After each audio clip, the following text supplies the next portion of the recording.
రాకేష్ చెప్పండి, ఆంధ్రప్రదేశ్ అనేది ఆల్రెడీ కొంతవరకు హైదరాబాద్ని కోల్పోయిన రాష్ట్రం, కొంతవరకు అప్పుతో ఏర్పడిన రాష్ట్రం. అలాంటిది హైదరాబాద్తో కూడిన తెలంగాణ ఇచ్చారు, దాంతో పాటుగా సర్ప్లస్ స్టేట్ తెలంగాణ. అటువంటి తెలంగాణ ఇప్పుడు తీర ప్రాంతంలో లేకపోతే పోర్టుల్లో ఇటువంటి వాటన్నింటిలోనూ గట్టిగా మాకు వాటా కావాలి అని అడగగలుగుతోంది. ఈ పరిస్థితికి కారణం ఏంటి?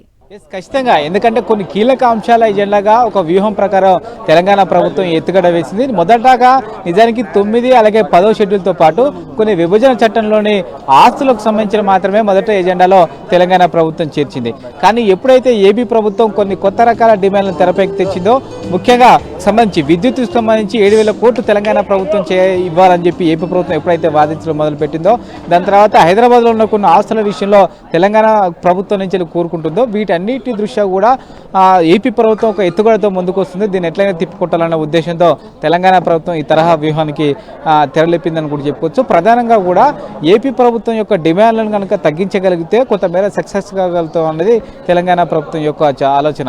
అందులో భాగంగానే తీర ప్రాంతంలో కొంత భాగాన్ని అడగడం కానీ, తిరుమల తిరుపతి దేవస్థానంలో కొంత షేర్ అడగడం కానీ, ముఖ్యంగా 7 మండలాలను వెనక్కి తిరిగి ఇవ్వాలనే ఈ డిమాండ్లను తెరపైకి తీసుకురావడం వెనక ఏపీకి సంబంధించిన ప్రభుత్వం హైదరాబాద్లో ఉన్న ఆస్తులను అడుగుతుందనేది దానికి కౌంటర్గా మాత్రమే ఈ వ్యూహాన్ని అవలంబించింది.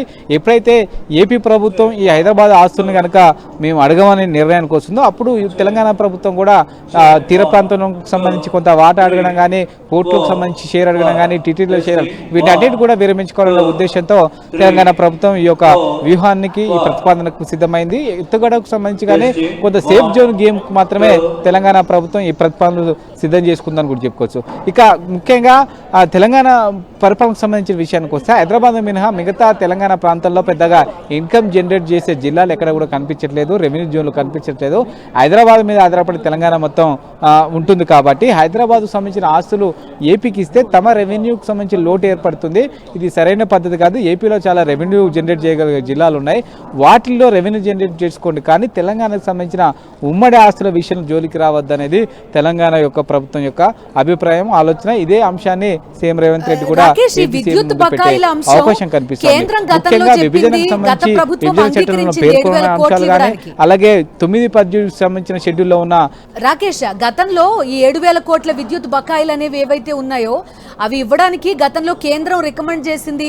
అప్పటి ప్రభుత్వం, కేసీఆర్ ప్రభుత్వం ఇస్తామని అంగీకారం తెలిపినట్టుగా కూడా ఒక వార్త. ఇప్పుడు దాన్ని కంటిన్యూ చేయట్లేదు రేవంత్ రెడ్డి ప్రభుత్వం. దీనిలో ఏమన్నా కొంత పరిష్కారం వచ్చే అవకాశం ఉందా? అలాంటి అవకాశం ఎక్కడ కూడా కనిపించట్లేదు. ఎందుకంటే ఏపీ ప్రభుత్వం తెలంగాణ నుంచి 7,000 కోట్ల విద్యుత్ బకాయిలు రావాలని చెప్తున్నప్పటికీ, at the same time Telangana ప్రభుత్వం కూడా 24,000 కోట్ల పైచిలకు విద్యుత్ బకాయిలు ఏపీ ప్రభుత్వం నుంచి రావాలి. ఒకవేళ అడ్జస్ట్మెంట్ కింద ఏపీ ప్రభుత్వం కనుక 7,000 కోట్లు ఇస్తామంటే మేము 24,000 కోట్లకు సంబంధించిన నిధులు కూడా ఇవ్వాలని చెప్పి డిమాండ్ చేసింది. కాబట్టి ఇష్యూ క్లోజ్ అయ్యే అవకాశం ఎంత మాత్రం కనిపించలేదు. రెండు ప్రభుత్వాలు కూడా ఈ మరొక ప్రభుత్వం చెల్లించాల్సిన డబ్బు ఏదైతుందో వాటిని మాఫీ చేయాల్సిన ఒక అంశం మాత్రమే ఉంది. ఇక మిగతా ఒక నీటికి సంబంధించిన వాటర్ విషయంలో కూడా ఇంకా ఒక గొడవ జరిగే పరిస్థితి కనిపిస్తూ ఉంది. ప్రతిసారి కూడా మనం శ్రీశైలం సంబంధించి విద్యుత్ ఉత్పత్తి విషయంలో కానీ, నికర జిల్లాలకు సంబంధించి జనవరి తర్వాత కొంత డెడ్ స్టోరేజ్ అనేది కృష్ణానది వెళ్తూ ఉంటుంది. ఆ సమయంలో నీటి వాడకం విషయంలో కానీ రెండు రాష్ట్ర ప్రభుత్వాలు ట్రిబ్యునల్ దగ్గరకు వెళ్లాల్సిన పరిస్థితి మనం గతంలో చూసాం. నాగార్జున సాగర్ డ్యాం పైన రెండు రాష్ట్ర ప్రభుత్వాలకు సంబంధించిన పోలీసులు పోటాపోటీగా నిలబడి మంత్రి ఆ నీటి వాడుకోవడానికి సంబంధించి ప్రయత్నం చేసిన పరిస్థితి.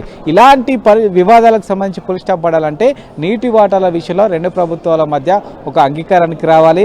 ఏపీ ప్రభుత్వం ప్రస్తుతం నికర జిల్లాలకు సంబంధించి ఏవైతే రెండు రాష్ట్రాలకు కేటాయించారో వాటి విషయంలో అభ్యంతరం చెప్పట్లేదు. ఎందుకంటే ఏపీకి సంబంధించి నీటి వాటాలో ఎక్కువగా కేటాయించడం జరిగింది, కానీ తెలంగాణకు బేసిన్ ప్రకారం ఎక్కువగా కేటాయించలేదు, అవసరానికి అనుగుణంగా కూడా కేటాయించలేదు. అతి తక్కువగా నీటి కేటాయింపులు జరిగాయి. కనీసం సగం షేరు ప్రకారం నీటి వాటాలు కేటాయింపులు చేయాలనేది తెలంగాణ ప్రభుత్వం వాదన. కాబట్టి ఖచ్చితంగా ఈ అంశాన్ని తెలంగాణ ప్రభుత్వం ప్రధాన ఎజెండాగా చేర్చే అవకాశం ఉంటుంది. ఎట్ ది సేమ్ టైం ఈ అంశానికి ముడిపెట్టి గోదావరికి సంబంధించి కూడా ముంపు ప్రాంతాలు ఏవైతే ఉన్నాయో ఉమ్మడి ఖమ్మం జిల్లాకు సంబంధించి 7 మండలాలకు సంబంధించి అప్పుడు మేము ఇచ్చాం కాబట్టి పోలవరం కట్టుకోవడానికి మీకు వీలైంది, ఏర్పడింది. కానీ మాకు కృష్ణా వాటర్ విషయంలో వెసులుబాటు కల్పించట్లేదు, ఇది సరైన నిర్ణయం కాదనే అంశాన్ని తెలంగాణ ప్రభుత్వం పదే పదే చెప్తాంది. ఈ విషయాన్ని కూడా ఇప్పుడు ప్రధానంగా ప్రస్తావించే అవకాశం కనిపిస్తుంది. దీంతో పాటు తెలుగు యూనివర్సిటీ, తెలుగు అకాడమీ, అంబేద్కర్ యూనివర్సిటీలకు విభజన నుంచి ఇప్పటి వరకు అసలు పంపకం అనేది జరగలేదు, విభజించలేదు. అది కూడా మొత్తం కూడా తెలంగాణ ప్రభుత్వం ఇది మాకే చెందుతుంది, అవసరమైతే మీరు ఏపీలో కొత్తగా కట్టుకోండి అనే డిమాండ్ తెస్తున్న నేపథ్యంలో ఏపీ ప్రభుత్వం ఎలాంటి ప్రతిపాదనలు పెడుతుంది, దీనిపైన ఏ విధంగా స్పందిస్తుంది అనే ఒక సస్పెన్స్ ఉంది. Okay okay Rakesh.